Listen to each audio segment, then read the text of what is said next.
All right, we'll call to order the regular business meeting of the Board of Education for Monday, March 19th to order. If I could ask everyone to please stand and recite the Pledge of Allegiance. Allegiance to the flag of the United States of America and to the republic for which it stands, one nation, under God, indivisible, with liberty and justice for all. All right, roll call, please. Jim Batson. Here. Jack Rudy. Here. Kevin Huber. Here. Scott Luce. Here. Ron Lundstedt. Here. Ellen Mauer. Max Thurman. Here.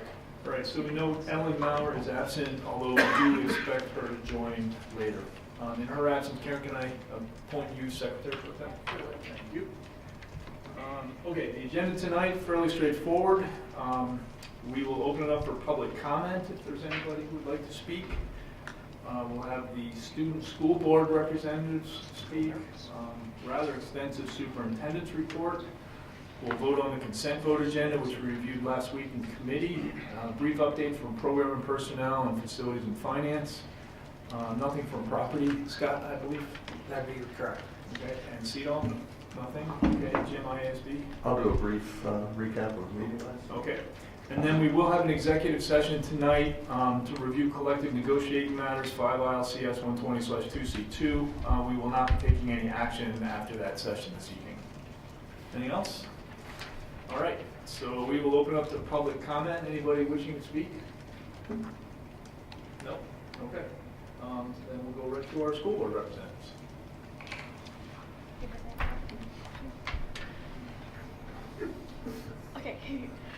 Okay, so this past week Stevenson came over to the high school last Wednesday because we're having a combined choir and orchestra concert on April 8th along with a professional choir named Cor Cantiano. And so we were able to rehearse all the pieces that we were singing. We're singing an entire mass written by Joseph Haydn. So it was cool to meet other students from Stevenson that were all singing the same thing and kind of singing in that bigger group. The soccer team, as you all know, had a rough past week because of recent events that happened with someone that was really close to them, but they wanted to thank the LHS soccer teams for coming to support them at their game on Friday. It meant a lot to them and to the program as a whole.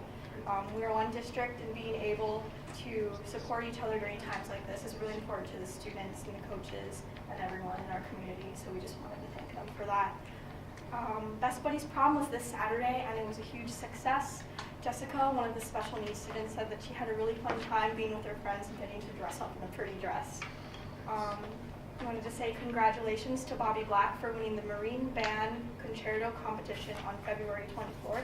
Bobby was one of 5 finalists who performed their concerto in Washington, and it wasn't just high school students that performed, actually. It was out of anyone, any ages, so that really just shows how talented he is.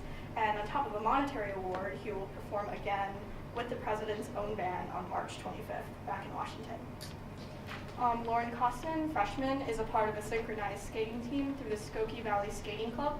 Her synchronized skating team won first place at the U.S. Synchronized Skating Competition held in Portland, Oregon.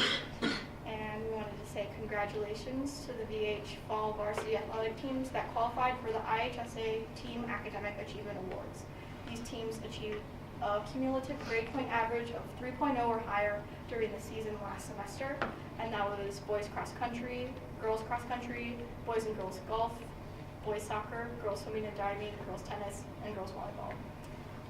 Congratulations to the Vernon Hills History Bowl team for their 5th place finish at the state tournament and qualifying for the national tournament to be held in DC. Qualifying team members are Hayden Gershenstein, Jackson Knieznik, David Leschner, Lauren Liss, and Jacob Slaw. And also qualifying for the individual competition history meet was David Leschner and Lauren Liss. Congratulations to girls track and field who won their indoor conference title. Lauren Katz had a personal record of 2 minutes and 18 seconds for the 800 meter. Abby Hines won the indoor pole vault with a school record of 10 feet. The Vernon Hills High School Muslim Students Association is hosting its 2nd annual Coaches of Islam event that will happen this Thursday in this room. It's open to the community, and we'll have various different cultural foods, and we'll be selling artwork from our students as well as in like jewelry pieces. And basically the purpose of it is to educate the community about the difference between culture and religion. We also had a school walkout on March 14th where it was all student-led, and there were about like 400 to 500 students who showed up. We honored the victims of the Parkland shooting, and we had 6 minutes of silence. For VH Give, we had our second to last VH Give video of the year with the theme Respect Your Community. Various ambassadors of the club went out into the community to perform random acts of kindness, such as giving away cookies and leaving encouraging notes on students' cards. For the activism fair, congratulations to the winners. We had Poverty in Haiti for first place, Femicide in Mexico for second place, and third place was Access to Clean Water in Cape Town. As a community, we raised more than $1,300 through Sophomore Student Council's Classroom Fundraiser and the Activism Fair. This will be shared among the top 3 groups chosen philanthropies. Math team won first place at regionals, and the team will compete at the state tournament on May 5th at the University of Illinois. And in Top Cougar, Luis Catalan took the crown. All right, so for LHS in academics, the WISE team took second at regionals, and senior Katie Stanky and Suraj Rajendaran are headed to state in April, which is really exciting. The math team also placed second at regionals, and 15 LHS students received honors on the National German exam. As a gold medalist, junior Richard Rush represented LHS at the Northern Illinois chapter interviews for a 4-week study scholarship in Germany this summer, which is really exciting as well. FCCLA team received honors at their competition, and all the students are eligible to compete in the state competition. Eliza Dubinsky received a gold medal and most outstanding in fashion apparel display.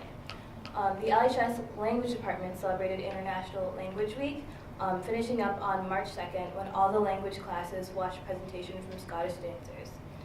This week, the English department has organized Writers Week, where LHS students are able to hear both student and professional writers of poems, songs, short stories, and more.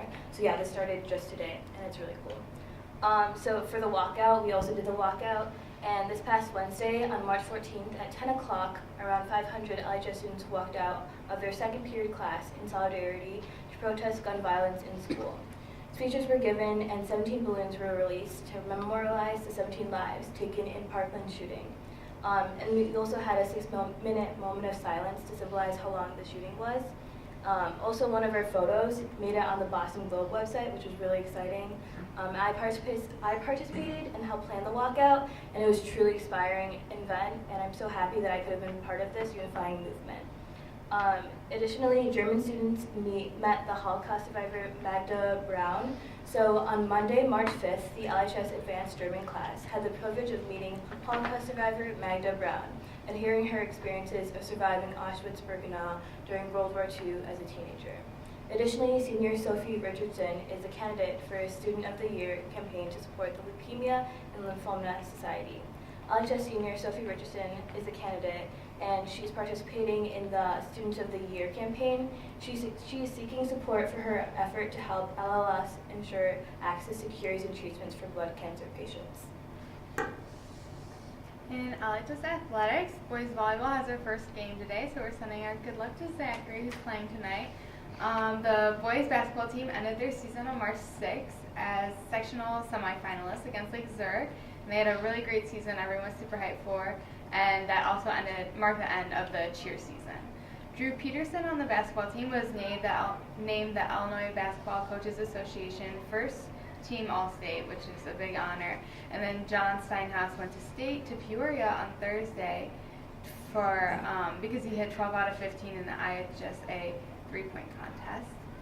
In fine arts, as part of Youth Art Month, more than 100 works of art by LHS students were displayed at the art show at Dance Center North on March 2nd, and then the one-act plays were this weekend.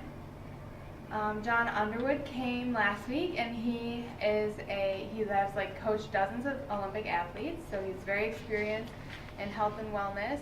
And he came to speak at LHS last week. There was an optional assembly during 7th and 8th period, and he talked to students about basically improving your health overall. So this included healthy diet, sleep patterns, and effects of drugs and alcohol and smoking.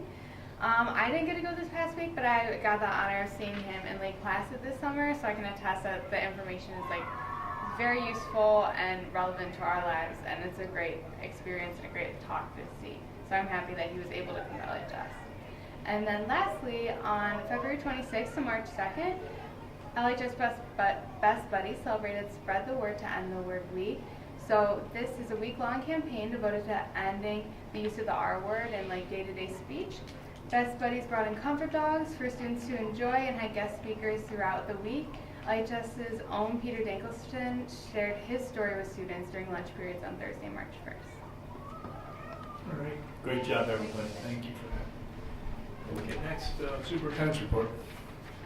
Okay, we're going to roll into this extensive superintendent's report. Actually, I think it'll move along pretty quickly. Some additional good news to share. Vernon Hills High School Band Director Randy Sundell was elected to the American Band Masters Association, ABA, at this month's ABA annual convention in Fort Worth, Texas. The American Band Masters Association was founded in 1929 with John Philip Sousa named lifetime president. Since its inception, the ABA has been responsible for the development of the most prominent journal for band teaching and has become the Hall of Fame of the band world. Selection requires a nomination from a current member of ABA, as well as a member review of nearly a decade of performance recordings. Currently, less than 10 band directors from the state of Illinois at both the high school and collegiate levels have been selected as members of the ABA.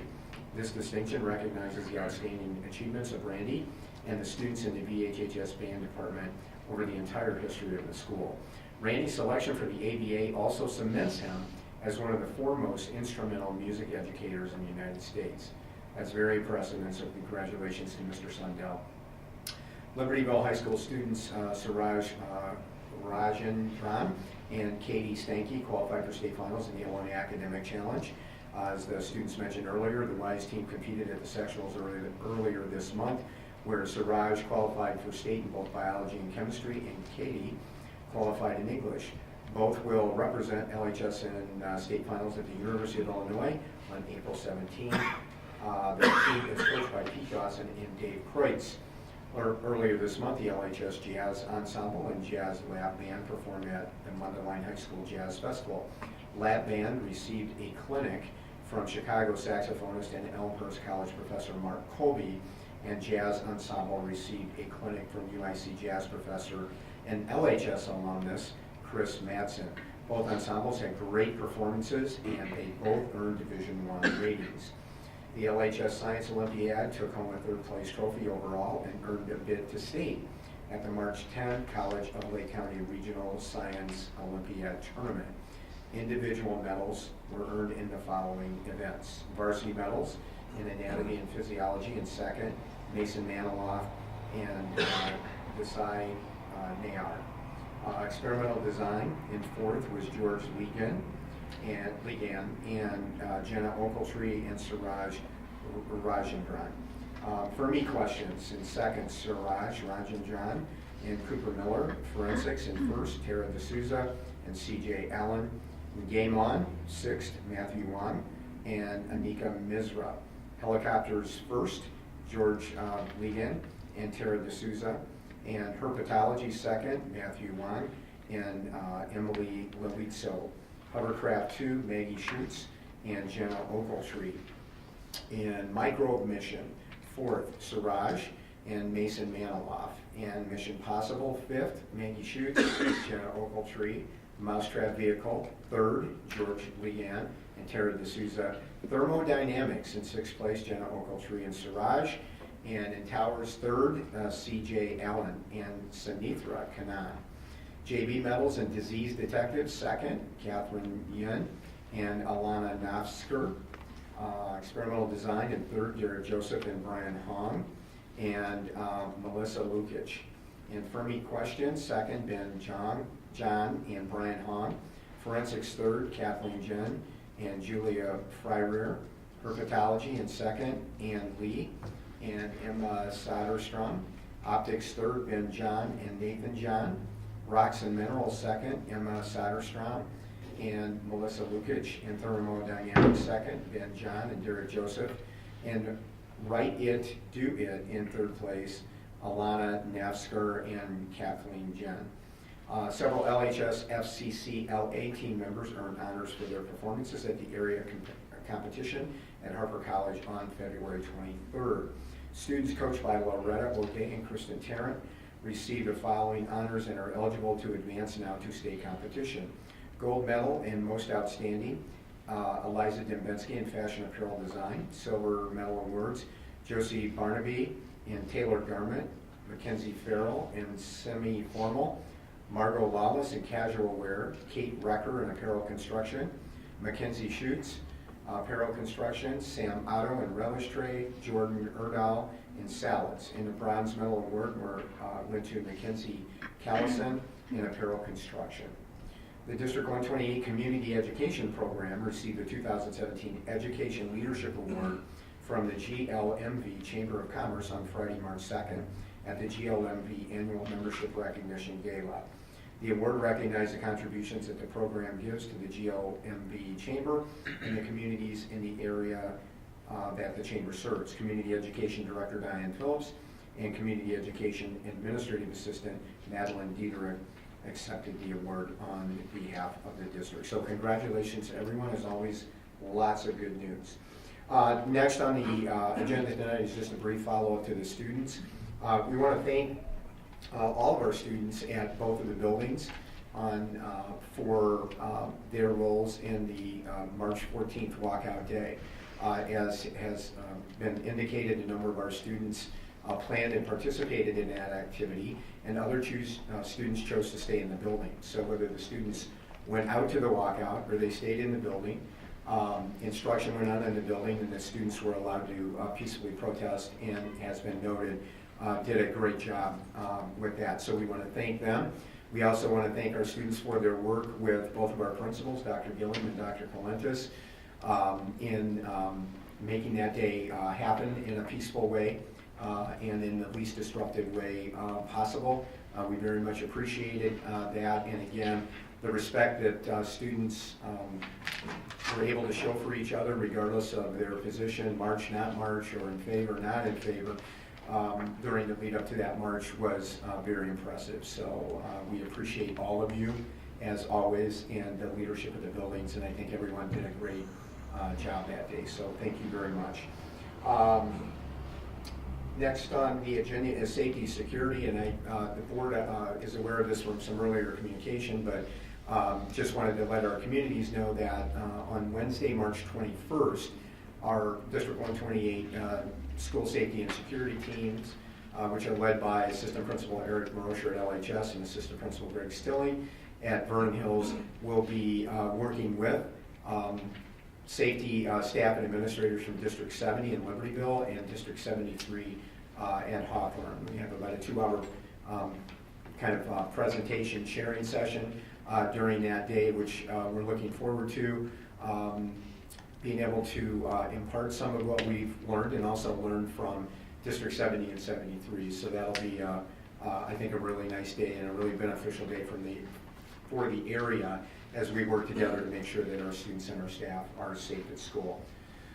District 128 school start time, this is kind of a regular agenda item for us again, but just want to remind everyone that coming out of committee work, inclusive committee earlier in the year, the committee made recommendations to the board for an alternate start time next year, meaning a later start time and an adjusted schedule.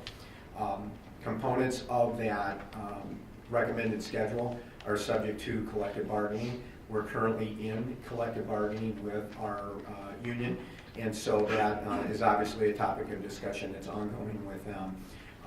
The way this will likely work is if we reach agreement on that subcategory, it becomes part of the larger agreement, so we'll have to conclude bargaining most likely before we can make kind of a final announcement on whether the schedule will be adjusted next year or not. Rita, is there anything you want to add to that? I'm good. Summarized it very well. Yeah, so we'll just keep reminding, because we are getting some phone calls and emails from parents and even students about that, so it's important to note that that conversation is continuing. The union is a full partner in that conversation, and the conversations have gone well. But we need to conclude that as part of the broader collective bargaining process. Next on the agenda, LHS pool project update. And Mark is actually at a village meeting. So just for the community, because we had a relatively mild winter this year, work has continued short of that very cold week that we had in December, has really continued pretty much nonstop. At the site, we did share some photos with the board at the end of last week of pouring the bottom slabs for the deep end of the pool, so that's pretty exciting. Continuing to work on foundation walls, and once some of that back work is done and all that detailed work over the course of the next few months, we're actually going to see that pool continue, and I think we're still on target for spring 2019 for possible openings. So the winter really helped us this year, and hopefully the spring will be as cooperative. Next on the agenda, number 6, 2018-19 IHSA membership renewal. And again, the IHSA for our communities is the Illinois High School Association, and they govern athletics and competitive activities in the state. Once a year, we have to renew our membership in that group. So Pat, the administration would recommend that we renew our membership for Libertyville High School and Vernon Hills High School to the IHSA for the 2018-19 school year. Okay, is there a motion to renew the membership of IHSA? So moved. Second. Any discussion? Roll call? Batson. Aye. Grudy. Aye. Huber. Aye. Luce. Aye. Lundstedt. Aye. Mauer. Aye. Thurman. Aye. All right, motion carries. Okay, next on superintendent's agenda tonight is FOIA requests, and I'll take a moment to read those into the record. The first came from John Biancardi from Dean Foods in Franklin Park, and requested electronic records for the 2017 bid for the school district's milk business. Follow-up was done by Dan Stanley, and we responded on the deadline. The second request was 312 from Joan Michaels at the Vernon Hills Patch. Requested all non-exempt portions of all employee personnel files concerning Corey Beard, including but not limited to any letters of reprimand, salary records, any job descriptions, and payment history information for any position held. Mr. Meadows indicates he would like to examine all non-exempt portions of partially exempt records and include exhibits and attachments where applicable. Bryant Kelly did the follow-up to that. And Brian, we requested an extension for that, or did we respond? No, we responded. Okay, so we responded on deadline. So those are our FOIA requests for this month. And What is exempt? Exempt from the FOIA requirements, or? personnel records under, go ahead, Brian.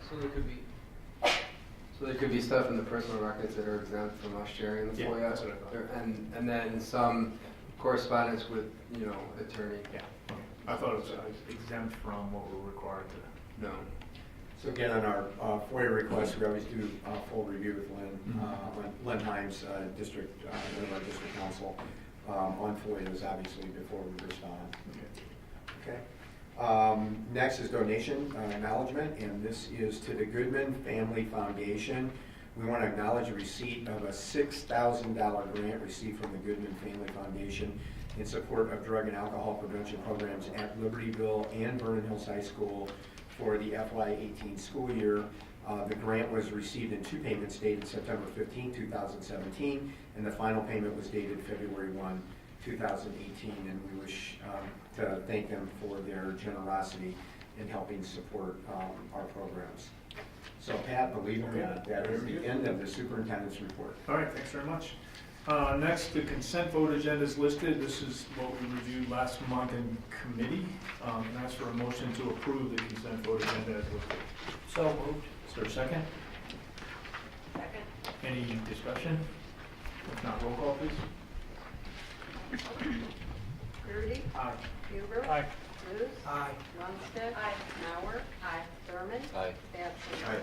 All right, motion carries. Program Personnel Committee Chairperson Mauer.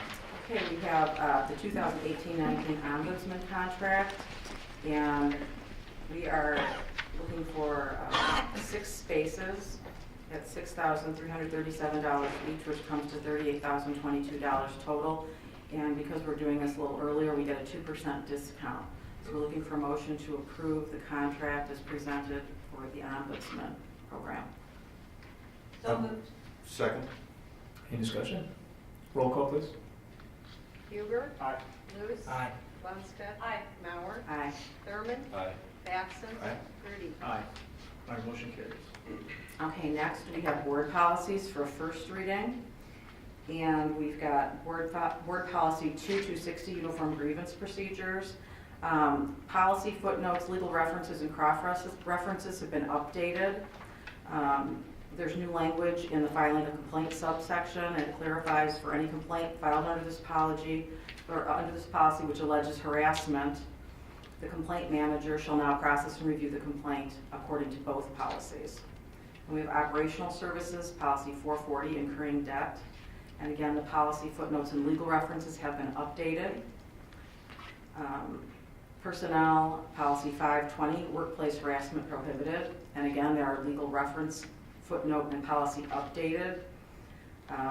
The policy has been reorganized into the following subsections: sexual harassment prohibited, making a complaint, whom to contact with a report or complaint, investigation process, enforcement, retaliation prohibited, and recourse to state and federal fair employment practice agencies. It's just like they kind of reorganized what the old policy said and updated it according to the latest laws. Then we have general personnel policy 520, resolution to prohibit sexual harassment, and that is a new resolution. The State Officials and Employees Ethics Act was amended by PA 100-554, and it requires us to adopt a resolution that establishes a policy to prohibit sexual harassment. And we have 5170, general personnel, and that has to do with copyright. And the policy and footnotes are updated in response to a recent court decision. So those are the policies that we have for the first reading. Do you have any questions about any of those? All right, then we will put them for next month for a second reading and adoption. And next we have the annual staffing report. Ellen, I'll do a quick Okay. overview on that, okay, for us, and then Brian can jump in. Obviously, the staffing process in the district is a very important process for teachers because it drives the majority of our staff costs. So that process begins with students making course requests in the middle of the year and concludes with freshmen, incoming freshmen making their requests. Once we get those tallies, then John and Tom at their two buildings begin to look at those numbers, and they begin to do some initial outline of sections. The department supervisors take that information and they work on it, and then they bring it to a bigger table with the principals involved, and they have discussions. And then the two principals join the district office team, and we review all those numbers. We work very collaboratively to do that with the idea of meeting the needs of our students and also being mindful of staffing costs. The team has consistently done an excellent job with that. They did that again this year. And here is the summary of the staffing report that we shared with the board at our P&P committee meeting last Monday before we ask you to vote on that tonight. So in general education staff for FY19, we are up 2.9 FTE, that's full-time equivalency. It's about $295,800 estimation using an average teacher salary in the district. Again, those numbers are driven by more student requests and an increase in enrollment at Vernon Hills High School. Our special education staffing next year is up 3.7, that's about $377,400. And for folks that are not familiar with special education, that staffing is done all on a need basis, and it goes through a very copious and important process working with students and their parents and the staff to meet student needs under the Individuals with Disabilities Education Act, which is a federal act. So those numbers are always driven by what our students need in the special education program. So total staffing, we are up 6.6 FTE, which is about $673,200, again using an average staff figure. So the summary would be our retirement replacement hires. is roughly about 714,000. Increase in staffing requests is about 673,200. We mentioned those numbers earlier. And we will have likely retirement savings from teachers retiring of about $944,097. And so our net staffing increase cost for next year, again, estimated at $443,103. And you will note that recouping those retirement savings, said simply, folks that retire have usually been in the field for a long time. They're at the top of their earnings. And then hiring staff back in at an average teacher cost or less once we've done all of our hiring. So that's our estimate. In addition, we always ask the board for a 1.0 contingency FTE for our teaching staff and also a 1 FTE contingency for our support staff in the district, and that is part of our recommendation tonight, as we noted last Monday at the P&P committee meeting. That allows us to work with John and Tom in the event that we need to make some adjustments along the way. Let me give you an example. So let's say John has an additional 15 freshman students who walk in who all need Algebra 1. We're already at a working optimum in the class size or the maximum number of desks we could put in a room, and we actually have to create another section. So that allows us to go ahead and work with John when John's made the case for that, and we've reviewed the numbers, which he would, and Tom would as well. Bryant and I would review that request, and then if it was needed, we would grant it. Generally speaking, over the 13 years I've been here, on an average, we probably use anywhere between 0.1 and 0.3 of that contingency during the school year. So it's really there to allow us to handle unusual circumstances in staffing without having to wait a month to come to the board to get that approval, which we would have to do. So that is really the summary of our report, just kind of restated again tonight for the board and our communities. And Ellen, we would recommend that we accept the staffing report as requested. We have a motion. I move to accept the staffing report as recommended. Second. Any discussion? Roll call, please. Luce. Aye. Lundstedt. Aye. Mauer. Aye. Thurman. Aye. Batson. Aye. Grudy. Aye. Huber. Aye. Ellen, one related note beyond the vote, again for our communities who may not all be aware of this, but the district is growing again, particularly at the southern end of the district in Vernon Hills. John is up about 120 students over last year and this year. We'll have 2 more groups coming in, and we know that growth continues in District 73. So we know that growth is coming. We have a demographic study that we did about 1.5 years ago, which would indicate that we are on kind of the most aggressive prediction track right now. 73 is as well.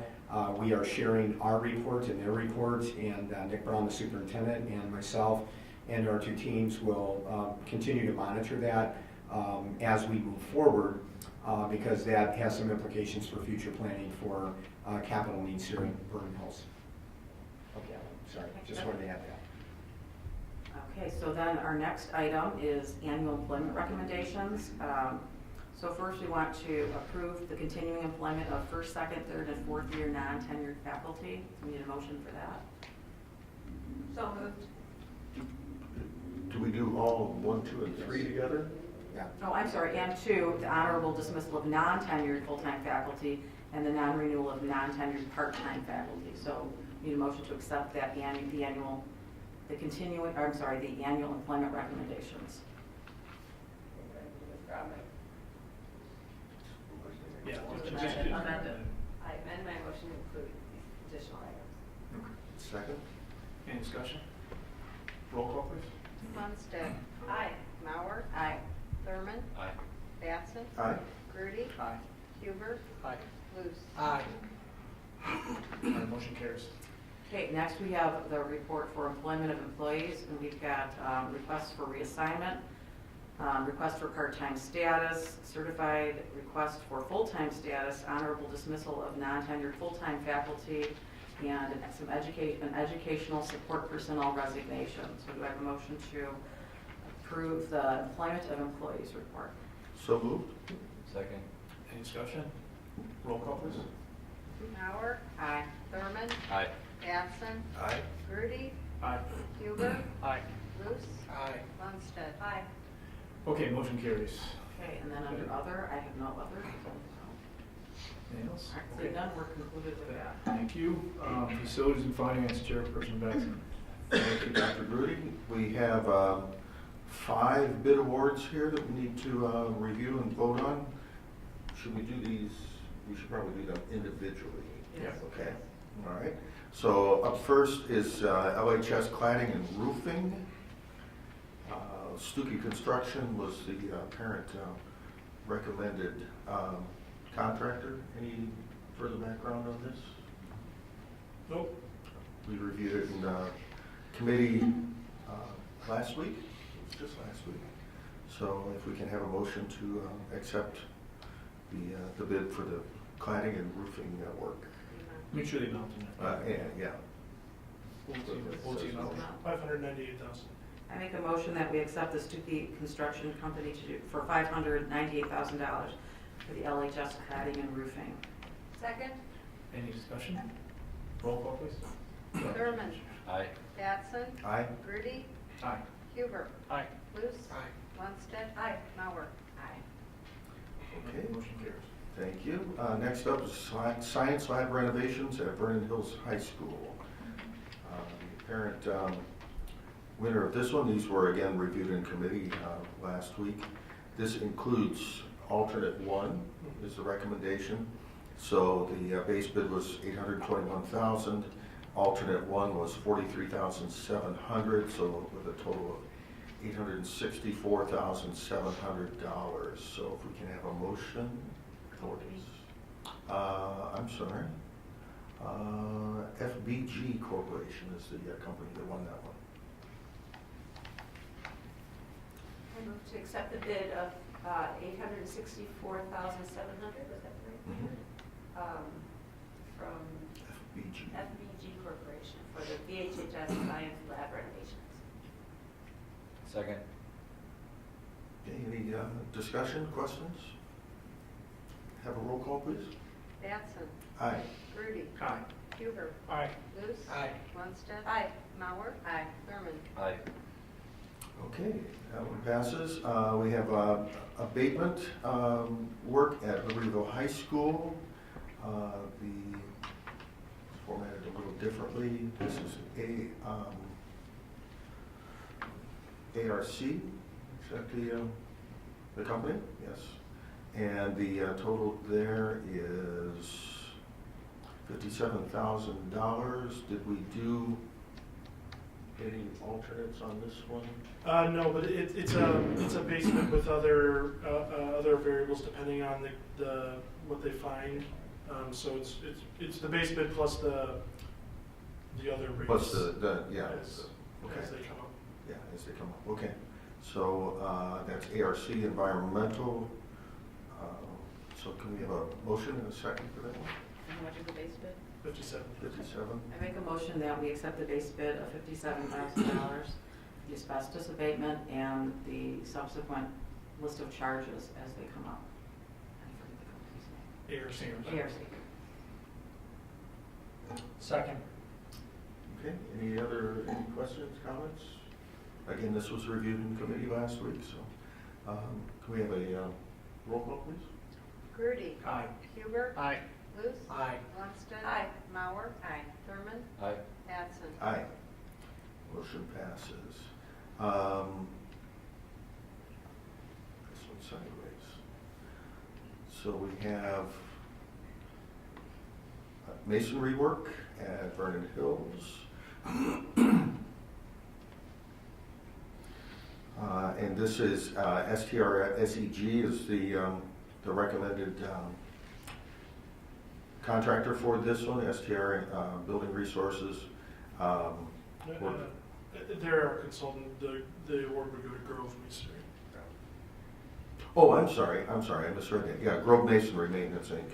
is the winner. The STRSR worked with us to develop this bid. So it's $31,900 was the Grove Masonry bid. So can we have a motion? I move to accept the bid from Grove Masonry for $38,900, $31,900 for the VHHS masonry repair. Second. Okay, any questions, comments? Okay, roll call, please. Huber. Aye. Luce. Aye. Lundstedt. Aye. Mauer. Aye. Thurman. Aye. Batson. Aye. Rudy. Aye. Okay, and last but not least, some hardscaping work at Vernon Hills High School. Apparent low bidder is All-Star Asphalt with a bid of $53,700 on this. We have a motion for this. All-Star Asphalt. I move that we accept the bid from All-Star Asphalt for $53,700 for the VHHS hardscape improvement. Second. Thank you. Our lively group today. Yes, we are. We're just cruising through this. Any comments, questions? Again, for the audience, so we reviewed all of these in committee, so we're well aware of what's going on here. Can we have a roll call, please? Luce. Aye. Lundstedt. Aye. Mauer. Aye. Thurman. Aye. Batson. Aye. Rudy. Aye. Huber. Aye. Motion passes. Last but not least, we have the 2017 CAFR, which is a comprehensive annual financial report. This was sent to all board members. I read every page. No, I didn't. I read a lot of them. Very though. comprehensive. Very comprehensive. When they say comprehensive, this is comprehensive. But very nice job, and that's a tremendous amount of work for Mr. Stanley and the crew. So thank you very much for doing that. We just need a motion for approval. I make a motion that we approve the 2017 CAFR. Second? Okay, any comments, questions? Questions? Okay. I was hoping you would. I was looking to you just to. He's got pages of notes. Yeah, No, I well, crossed off a lot of them. No, that's good. There's a lot of information. Like a good audit, no. That's why you're here. No. So, one of the big things, if you could do me a favor, it's on page 17 of the CAFR. So, I'll let you get there.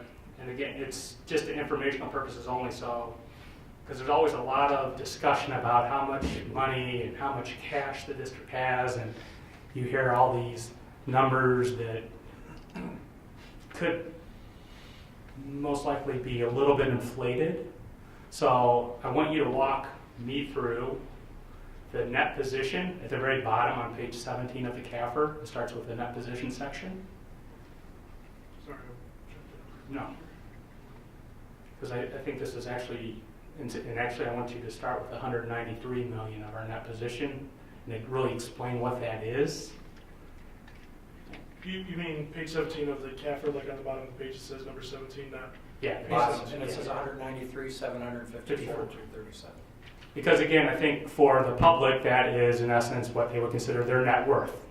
How much am I worth? And this in essence is 193.7. But that includes our land, that includes our buildings. So I'd like you to kind of just break that down so we all know what exactly that is. Sure.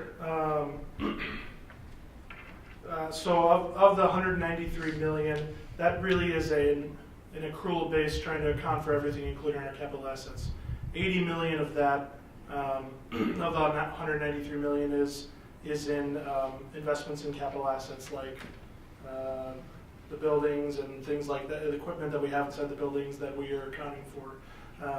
So that's going to be, so meaning when you spend money on capital, that gets converted into a capital asset. So that's going to be reported there and takes into account depreciation and such over the lifetime expectancy of the item. And so it's a big list that gets updated and worked on.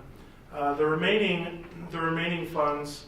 So that takes us down to 113. Yeah. Right. So. Yep. Okay. And so the remaining funds are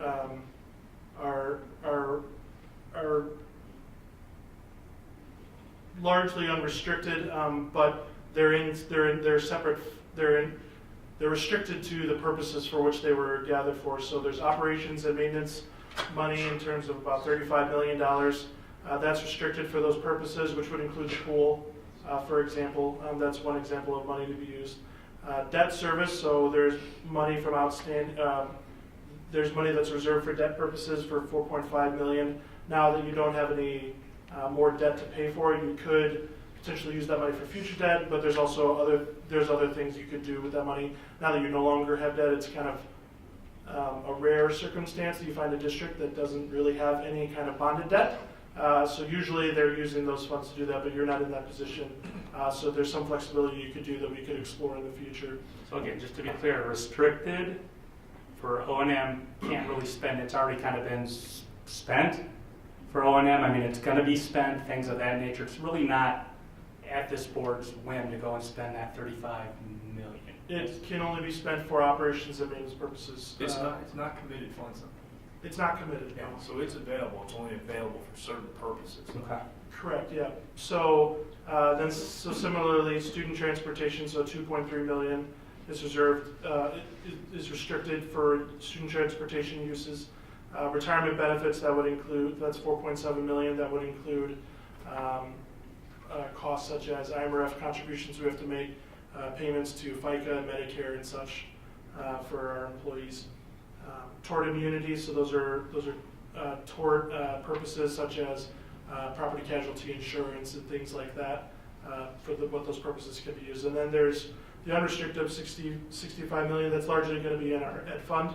And because it's considered your general fund, there's nothing restricted really on the use of those monies. So those monies could be used for operations, they could be used for capital projects, and so that's going to be the biggest bulk of what we have. So that's where you have flexibility in how you want to use those funds. So that would really, I guess, break down the 193 billion. If that answers your question. It does. So again, we start at the 193, we get rid of the 80, so right there we're at 113. So if we hear that we have 120 million to spend, or we things of that nature, that's not necessarily truth. I mean, it's we can't get to that number really from. But look at here. page 21. So if you go to 21 and you start at the 190, it adds up to the 193. So Yeah. go up and you see the 80. Correct. Yeah. So So that's that's a great page, and what that does that page basically takes us from our modified accrual basis of accounting all the way up to full accrual. So our books are held at modified accrual, and our reporting is done modified accrual. And then to translate that into the CAF or to full accrual, this is the page that shows you how do you get from the number on the bottom of one report all the way up to the full accrual method. And so that gives you a lot of really, really helpful information. So really, if you're looking at the balance, the fund balances, cash in the bank at June 30th, yes, you have 119 million that's in the bank.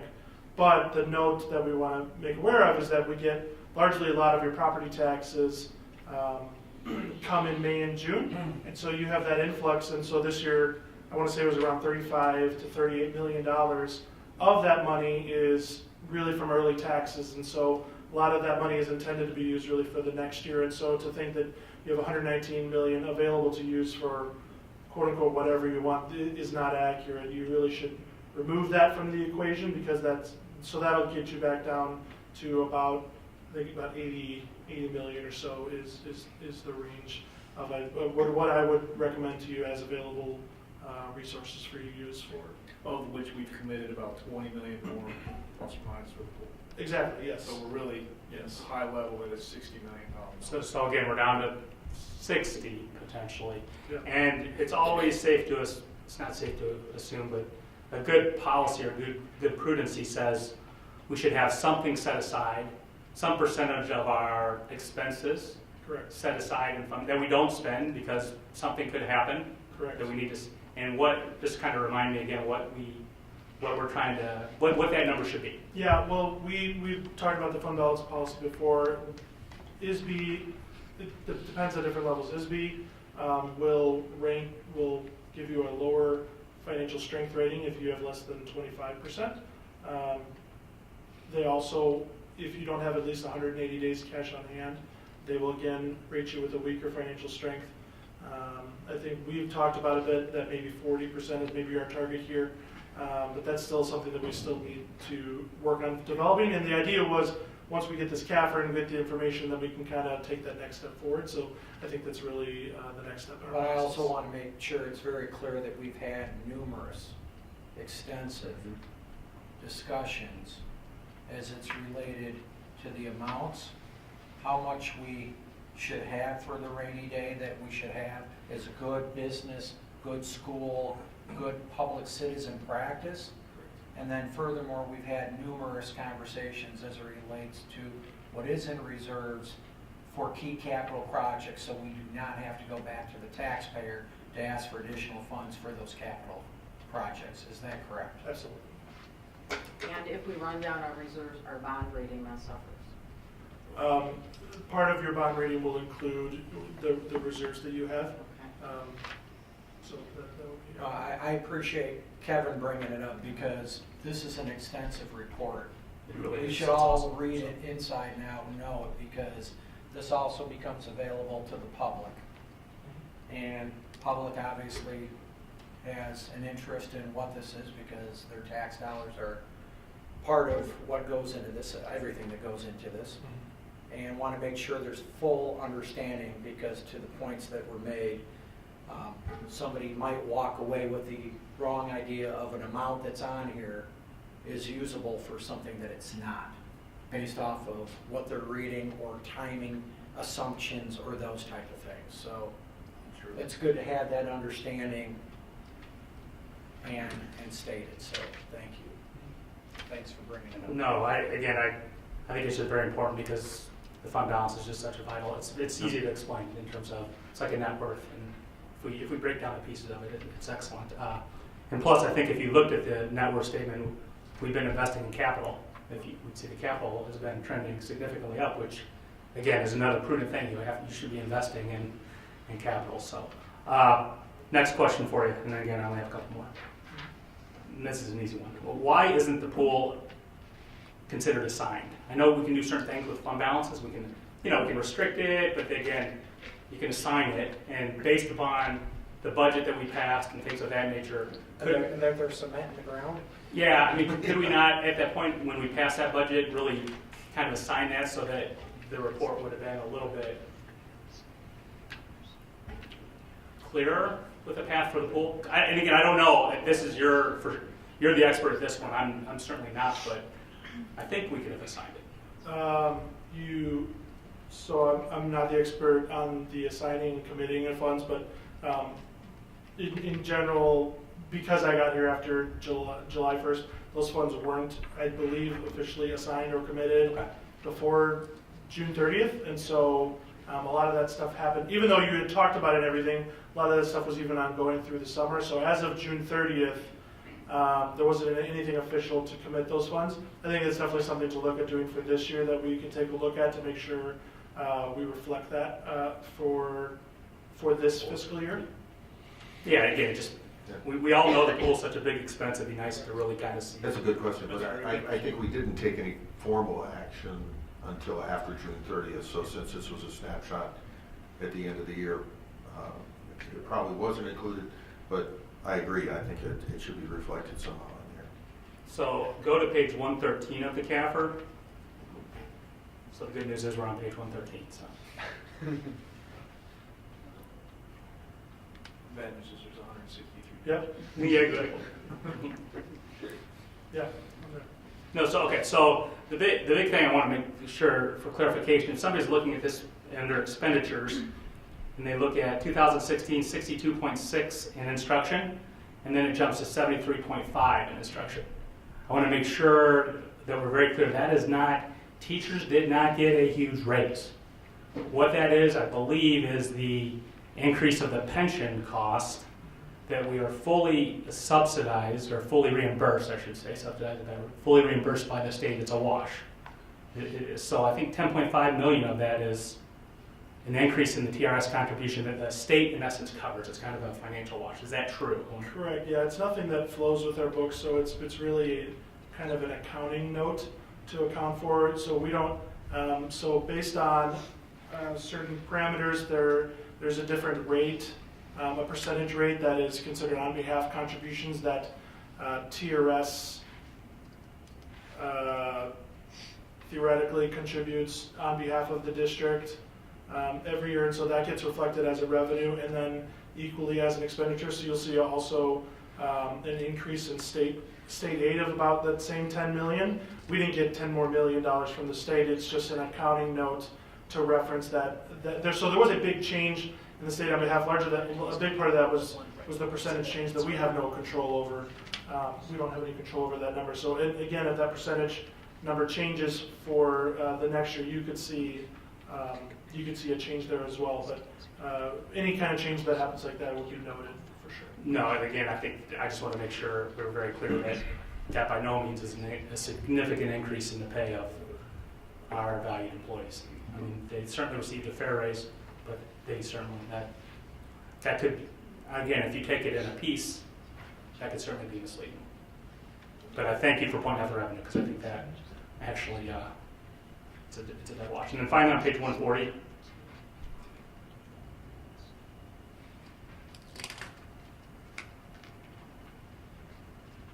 Mm-hmm.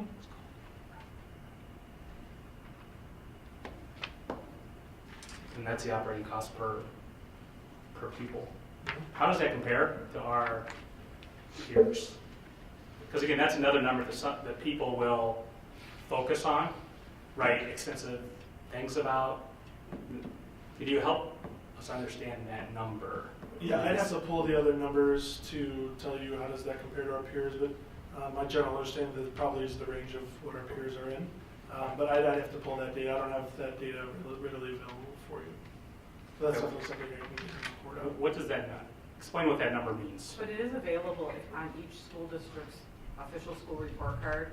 It tells you, it will tell you. And in the CAFR as well. I mean, Yeah, so. and in there too, but I mean, it's, you can kind of, that report card is an easy document to just look at. Yeah, some districts don't do a CAFR, but they have an annual report that they do that's consistent that I can access and pull those up really quick. Okay. But that's essentially. Could we just maybe talk about maybe at the next committee meeting, could you just kind of Sure, compare yeah. that number? But on a 30,000 foot scale, that's essentially how much it costs us to run everything that we're running. And that excludes certain things too, right? For sure, that's meant to operating, and it's meant to focus on. So it's going to take out a lot of capital and other odds and ends things that we do as an organization that don't necessarily involve our day-to-day operations and education. Right, but CAFR, it will be apples to apples, right? Correct. This is a number that even if a district doesn't do a comprehensive annual financial report, they do an annual financial report called an AFR, and that's consistent, and that would be the same number that's used for consistency. Well, let's put it together for that same peer group of schools that we're looking at. Yeah, absolutely.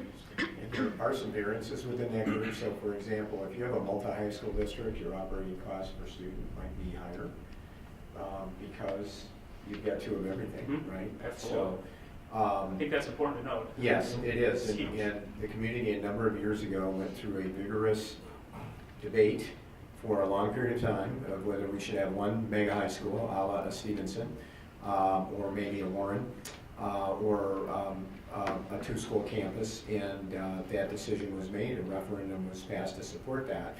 But in a two-school district, if you compare this to Lake Forest example, they have one principal.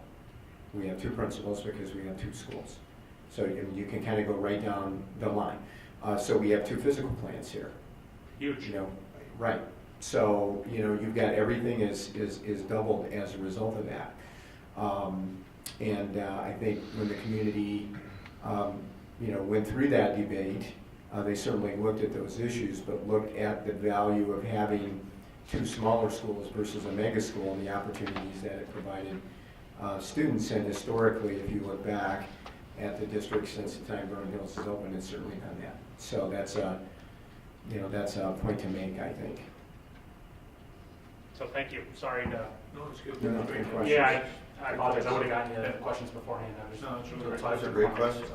Great questions. Thanks for answering. Anything else? Anyone else have any questions or comments? So we'll review that in more detail at our next committee meeting. That's great. Okay. Need a roll call? Approval for it, though. Yes. Yeah. Lundstedt. Aye. Mauer. Aye. Thurman. Aye. Batson. Aye. Grudy. Aye. Huber. Aye. Luce. Aye. Great, CAFR passes. Anything under other? Jim, just two quick things. Just to, this has been mentioned several times tonight. Scott did a nice job of highlighting that again. But periodically, we remind our communities that this board does its really deep dives and deep work in committees. And we welcome the public to any of those committee meetings when we have them. Both the Program and Personnel Committee and the Facilities and Finance Committee meet on the same night. Generally speaking, if you look at the board schedule, with a few exceptions during the year, the committee meetings are at Libertyville High School and the board meetings are here, but you're always welcome. You know, we do very deep and thorough discussions, particularly on very complex issues. So we always invite you into that discussion before we get to the board table, and we actually make a recommendation, and then the board goes through the approval or not approval process here. And then Pat, before we leave F&F, you want to make a couple comments on the tour that we took of John led us on at Vernon Hills High School? Yeah, so last Monday, all of us took a tour of Vernon Hills High School as part of a comprehensive review of the Vernon Hills High School facilities. And we're in a fairly rigorous process of evaluating the impact of some of the growth that we're seeing on the southern part of the district and its impact on these facilities. And we're looking at classroom space, we're looking at space for physical education, we're looking at support services space and you know, any of a variety of different facilities. So it was a great tour, good chance to really see all the different parts of the buildings, and over the next couple months we'll be reviewing that and making some decisions with respect to what we need to do to meet the long-term needs of the Vernon Hills residents. And again, if we make those recommendations and the board concurs with those recommendations, the funds for those projects will come from the reserves that we were talking about earlier tonight. The board will have to make that decision, but that's been the conversation on any of our major capital projects, and would certainly be that conversation for anything that we would need to and then do at Vernon Hills High School. Great. All right, anything else, Jim? No? Okay. All right, no property, no CEDAW, no, you said brief ISB. Yeah, I have just a brief. Just for those who couldn't make it, I attended last Wednesday the Illinois Association of School Boards Lakes Division meeting. It was held at Mundelein High School, and I had two very strong takeaways from that. It was a very, very well attended, extremely great program. We got a tour of Mundelein's new STEM building. It's a very fine new facility that they opened, I believe, about a year ago. But we had a conversation earlier talking about some renovation of some science classrooms here, and the question came up, the building's not that old.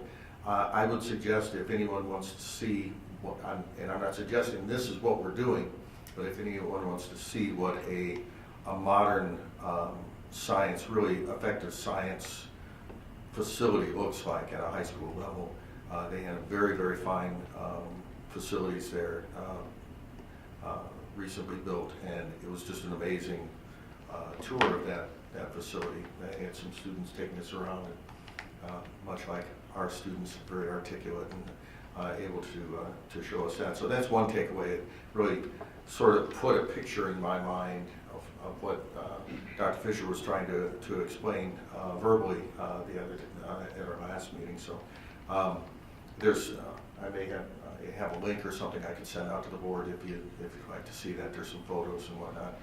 The other takeaway was Dr. Schuler, the superintendent from District 214, gave the sort of the presentation, and his presentation was on redefining READY. And for those who aren't familiar with that particular initiative, his focus was looking at how we define students' readiness for college, and all the work that they're doing, and some of that work working with Harvard College in addressing what is truly, when is a student ready for college? What is readiness? How do we measure that? And for many people, it's just a score on a test, but he, discusses many other ways to maybe define what is readiness. One is a program that they have here they call the Power of 15, where they do a dual credit program with their local community college, Harper, where a student graduates with 15 credits in a dual credit, so it's an actual credit from a college. Similar in rigor maybe to AP, but it's a different way that they actually have a transcript from a college. And that by doing that, those students have twice as the likelihood of graduating with a degree, a college degree, if they come out of high school with those 15 credits. So some interesting work, and it was just an eye-opening actually update for me on what the work that they're doing at 214. So it was just I just wanted to share that. I know we're headlong into many of those kinds of thoughts as well. So I think it's relevant for us, and it was just good to see other districts working on things like that. Good, great, thanks for going, Jim. All right, can I ask for a motion to convene an executive session? Again, the topic is collective negotiating matters, 5 ILCS 120/2C2. So moved. Is there a second? Second. Roll call, please. Bauer. Aye. Thurman. Aye. Batson. Aye. Grudy. Aye. Huber. Aye. Luce. Aye. Lundstedt. Okay, again, we won't be taking any action after the executive session, so good night, everybody.